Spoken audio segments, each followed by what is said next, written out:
As one of the most influential sculptors working today, and one of the few women artists working in monumental sculpture, it is truly an honor for me to introduce our speaker tonight, Ursula von Rydingsvard.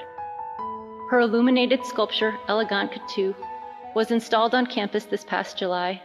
and we are thrilled to have this work here at Harvard Business School. Why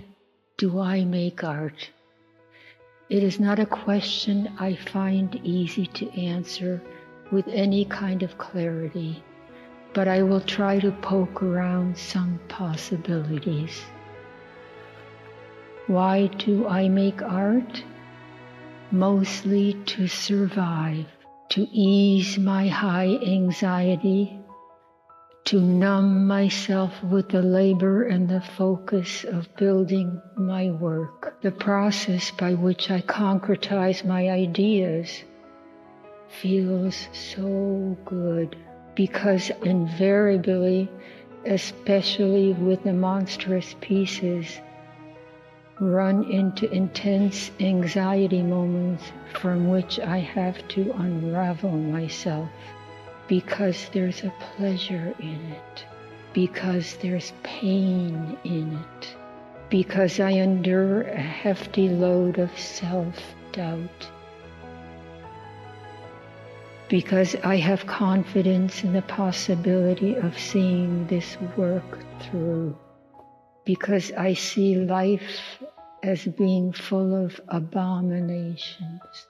because life is full of marvels close to miracles, because I still don't get who I am, because I will never get who I am,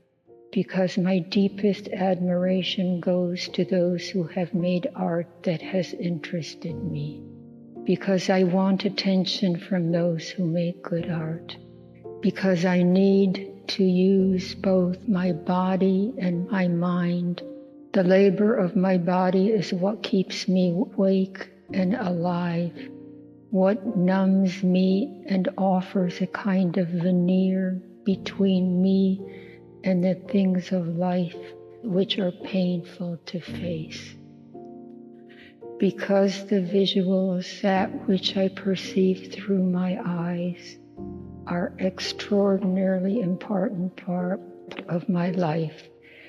because I don't want to be doing anything else with my life, that building of my artwork feels like the most consequential thing I could be doing with my time, because I can run into the world of my making, both physically